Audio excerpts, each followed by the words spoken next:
Good evening, Titans. And this evening we're going to talk about how do we write numbers in scientific notation. You may have heard of scientific notation before in your science classes, or maybe last year in junior high, but we'll explore it a little bit more this year. First of all, here's an application problem to start off with astronomy. Again, astronomy deals with the galaxies. So we have the distance between Earth and Proxima Centauri. The nearest star, other than the Sun, is about, whoa, that's a really big number with lots of zeros. I'm not sure I even know how to read that. Oh, well, it's read 24 trillion miles. Well, we want to write this number in scientific notation. Well, first of all, this number is really hard to read with all those zeros. And even to use it in calculations, I don't know if I could plug that into my calculator.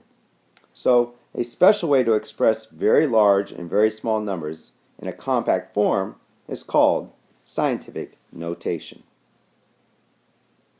Again, scientific notation is a special way to express large and small numbers in a compact form.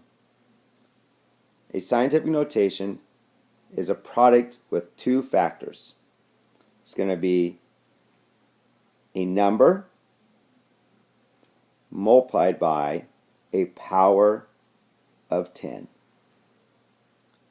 And so the number A has to be a number that's between 1 and 10, but we don't want it to equal 10.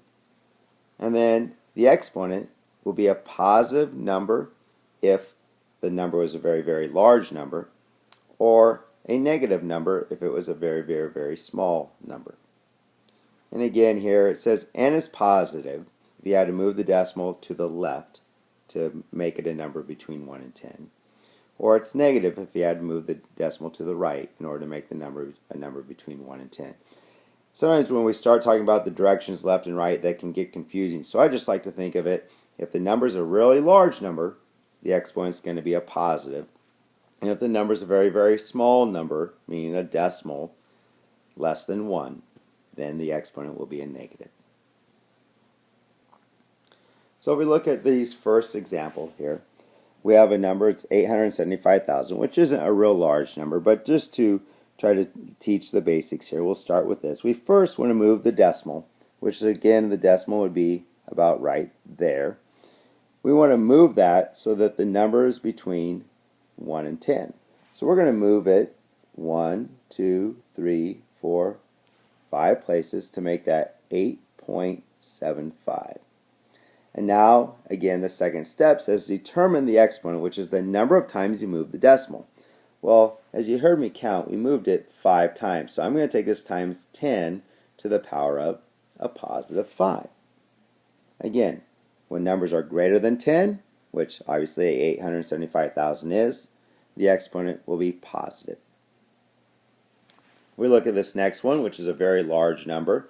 We're going to write the decimal, or this number, as a number between 1 and 10, so we're going to move it so it's 3.7. And now we have to decide, well, how far did I move that decimal to make it 3.7? So again, we go 1, 2, 3, 4, 5, 6, 7, 8, 9 places, so then that would be a positive 9 exponent, again because the number is a very large number, or at least a number greater than 10. Now we're going to look at some very small numbers.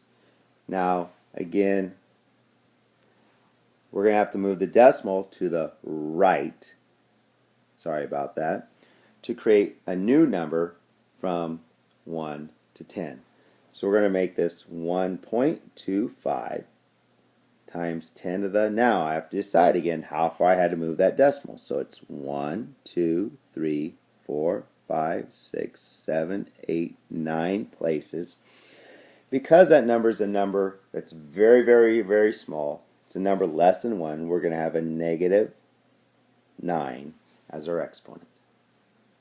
So if we look at this next example, again, to write this as a number between 1 and 10, I'm going to make it 4.02.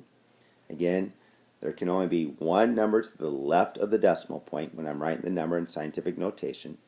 And now again I have to decide what the exponent has to be And since this is a number, again, less than 1, my exponent will be negative. So I have 1, 2, 3, 4, 5, 6, 7, 8, 9, 10.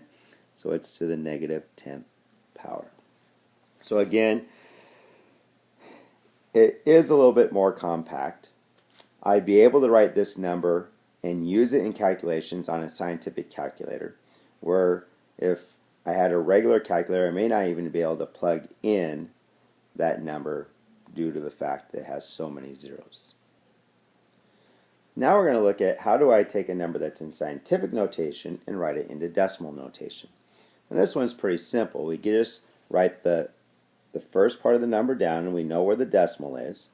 And now we just have to move that decimal 4 places to the right, because when you multiply a number by 10, it moves the decimal 1 place. So however many powers of 10 you're multiplying it by tells you how far you have to move that decimal. So we move it 4 places. We'll put zeros into those slots and then the decimal. So that 6 times 10 to the 4th is actually 60,000. So on this next one, we have 8.017. And now I have to move it 1, 2, 3, 4, 5, 6, 7 places. Add my zeros. And now this number looks to be 80,710,000. If I put commas there to help us with that. Now we have numbers that have a negative exponent. So again, we want to think of these as being small numbers, and the negative exponent says we're going to move it to the left 3 spots. Put the zeros in, and this number would be 0.0086. And then I have 2 times 10 to the negative 8th. There's my decimal. I'm going to move it 1, 2, 3, 4, 5, 6, 7, 8. And then plug in all my zeros into those little valleys. And there's my number. Okay, so that's writing numbers from decimal notation to scientific notation, and then here scientific notation into decimal notation. Now I'd like you to try these. There are 2 very, very large numbers and 2 very, very small numbers, so take this opportunity here to pause the video, write these 4 numbers into proper scientific notation, and when you start the video back up, the next slide will reveal the answers. Again, take this opportunity to check your results. Hopefully you agree with the answers that are there. If not, try to look back maybe and re-watch part of the video if you need to, and see maybe where you made a mistake. Or just come to class with questions tomorrow about those examples. We're going to finish here with just a next step. Sometimes they'll give you a number that looks like it's in scientific notation, but it's not in proper scientific notation because the first factor is not a number between 1 and 10. So we're going to first, to write this in proper scientific notation, rewrite this number here into proper scientific notation. Because it's a number greater than 10, I had to move the decimal 2 places to the left to make it 5.3142. So then I'd multiply that by a power of 10 raised to the 2nd power. And since it was still being multiplied by 10 to the 5th, I still have that. Well, now to simplify this, I'm just using my product of powers property here. And when I multiply 10 to the 2nd times 10 to the 5th, I add my exponents. So my final result is 5.3142 times 10 to the 7th. And then here, this comes from example 2 in your book. And again, if we think about these